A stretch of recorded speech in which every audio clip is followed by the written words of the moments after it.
Once upon a midnight dreary, while I pondered, weak and weary, over many a quaint and curious volume of forgotten lore, while I nodded, nearly napping, suddenly there came a tapping, as of someone gently rapping at my chamber door.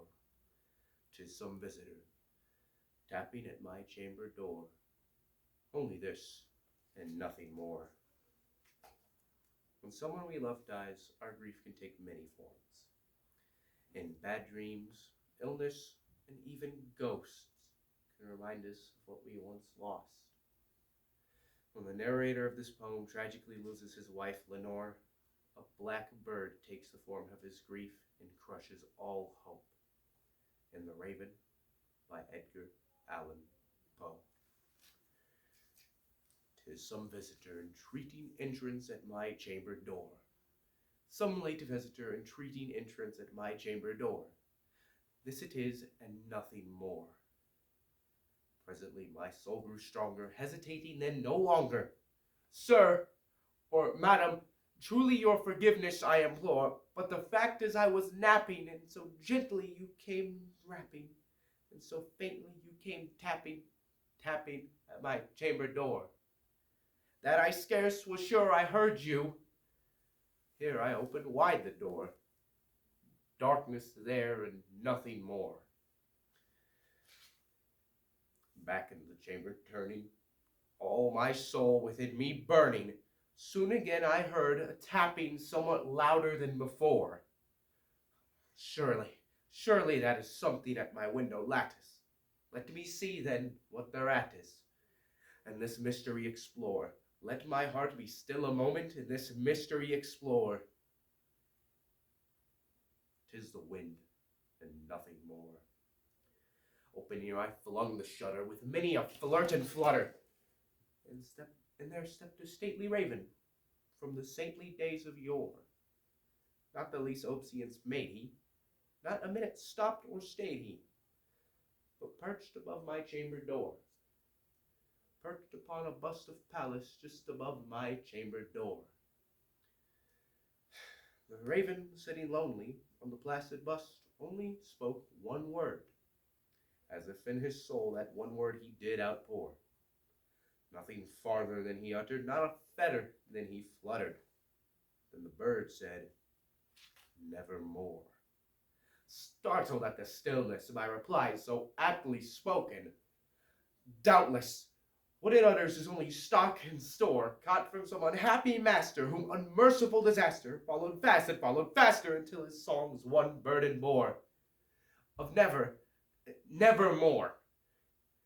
But the raven still beguiling my sad fancy into smiling, straight I wheeled the cushioned seat in front of bird, bust, and door. Then I betook myself into linking fancy unto fancy, thinking what this ominous bird of yore meant in croaking, nevermore. This I sat engaged in guessing, but no syllable expressing the fowl whose fiery eyes now burned into my bosom's gore.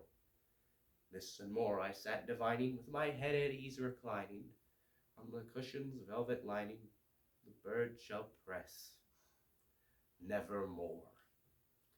Then methought the air grew denser, perfumed from some unseen censer, swung by seraphim whose footfalls tinkled on the tufted floor. Wretch, thy God have lent thee, by these angels he hath sent thee respite from thy memories of Lenore. Quaff this kindness, and forget this lost Lenore. Quoth the raven, nevermore. Prophet, thing of evil, prophet still if bird or devil, on this home by horror haunted, tell me truly, I implore, is there balm in heaven? Tell me, I implore. Quoth the raven, nevermore.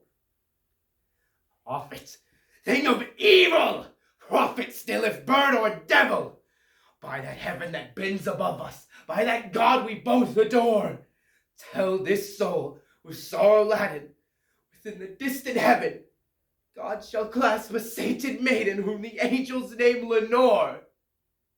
Quoth the raven, nevermore. Be that word or sign of parting, bird or fiend! Get thee back into the night's tempest and the night's Plutonian shore. Leave no black whom as a token of thy soul have spoken. Leave my loneliness unbroken. Take thy beak from out of my heart, and take thy form from off of my door. Quoth the raven, nevermore. And the raven, never flitting, still is sitting on the pallid bust of Pallas, just above my chamber door.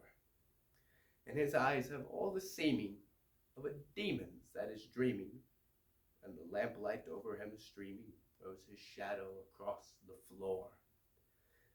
And my soul from out that shadow that lies floating on the floor shall be lifted nevermore.